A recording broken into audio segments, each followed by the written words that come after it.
فمن یرد اللہ ان یہدیہ یشرح صدرہ للاسلام، رب العالمین جس انسان کی بھلائی کا ارادہ کرتے ہیں تو اس کا سینہ اسلام کے لیے وسیع اور کشادہ کر دیتے ہیں۔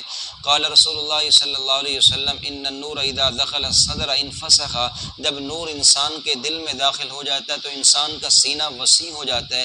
صحابہ کرام سوال کرتے ہیں حل لتلک من علم یعرف به، یا رسول اللہ کیا کوئی ایسا علم ہے جس کے ذریعے ہمیں پتہ چل جائے کہ سینہ کھل گیا ہے، سینہ کشادہ ہو گیا ہے؟ آپ علیہ السلام نے فرمایا تین علامتیں ہیں، تین علامتیں جس میں دیکھو سمجھ جاؤ کہ اس کا سینہ اسلام کے لیے کھل گیا ہے۔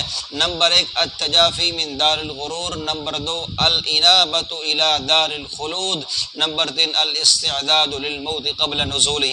تین علامتیں۔ پہلی علامت التجافی من دار الغرور، دار الغرور سے دور رہو، دار الغرور سے دور رہو، دار الغرور کی محبت کو اپنے دل میں نہ بساؤ۔ اللہ فرماتے ہیں یا ایھا الناس ان وعد اللہ حق فلا تغرنکم الحیات الدنیا ولا یغرنکم باللہ الغرور۔ او کائنات کے لوگو سن لو یہ دنیا دھوکہ ہے، دھوکہ ہے، کبھی اس دھوکے میں نہ آنا، یہ دار الغرور ہے۔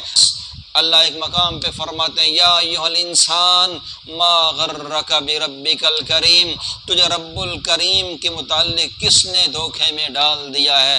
الذی خلقک فسواک فعدلک فی ای صورت ما شاء رکبک۔ ارے اس دھوکے میں نہ آؤ، یہ دنیا دھوکہ ہے، دھوکہ ہے۔ اس دنیا کی مثال ایک ریگستان کیسی ہے، ریگستان میں ریت چمکتی ہوئی نظر آتی ہے، پیاسا سمجھتا ہے کہ شاید پانی ہے، قریب پہنچتا ہے تو کچھ بھی نہیں پاتا۔ دنیا کی محبت جب انسان دل میں بسا لیتا ہے تو سب کچھ دنیا کو ہی سمجھنے لگ جاتا ہے۔ جب آنکھ بند ہوتی ہے تو پھر پتہ چلتا ہے میں تو دھوکے میں رہا ہوں، یہ کچھ بھی نہیں ہے۔ کتنے اس دنیا میں آئے اور کتنے اس دنیا سے چل بسے۔ بنی اسرائیل کا واقعہ آتا ہے، بنی اسرائیل میں ایک شخص فوت ہو گیا تو اس کے بیٹے جھگڑنے لگے جائیداد پر، ایک دیوار کے متعلق جھگڑا ہونے لگا، دو بھائی جھگڑنے لگے ایک دیوار کے متعلق، تو دیوار سے آواز آتی ہے ارے دیوار پہ جھگڑنے والو، دنیا پہ جھگڑنے والو، دنیا پہ مت جھگڑو، کبھی میں بھی اس دنیا کا بادشاہ تھا، میں نے بھی اس دنیا میں حکمرانی کی ہے، میں نے بھی اس دنیا پہ اپنی سلطنت کی ہے، اپنا سکہ جمایا ہے، مگر آج میں تمہارے سامنے دیوار ہوں۔ ایک وقت تھا میں بادشاہ تھا، پھر مجھ پہ موت آئی، پھر میں وقت گزرنے کے ساتھ ساتھ، مرور زمانہ کے ساتھ ساتھ میں مٹی میں مٹی ہوتا چلا گیا۔ پھر ایک کمہار آیا، اس نے اسی مٹی سے گھڑا بنایا، میں کافی عرصہ گھڑا رہا، پھر گھڑا ٹوٹا، میں ٹھیکری بنا، لوگوں کے پاؤں کی ٹھوکر بنتا رہا، لوگوں کے پاؤں کے نیچے آتا رہا، پھر آہستہ آہستہ میں یہ دیوار بن گیا۔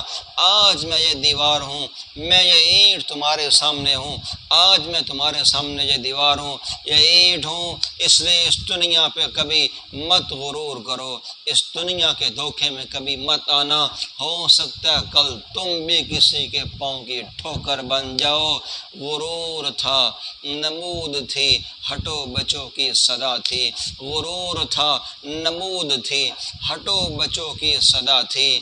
آج تمہیں کیا بتاؤں، لحد کا بھی پتہ نہیں، تخت آ رہا تھا جو کل تک، آج وہ سپرد خاک ہے، تخت آ رہا تھا جو کل تک، آج وہ سپرد خاک ہے۔ لوگوں اس دنیا فانی کا منظر کتنا ہی عبرتناک ہے۔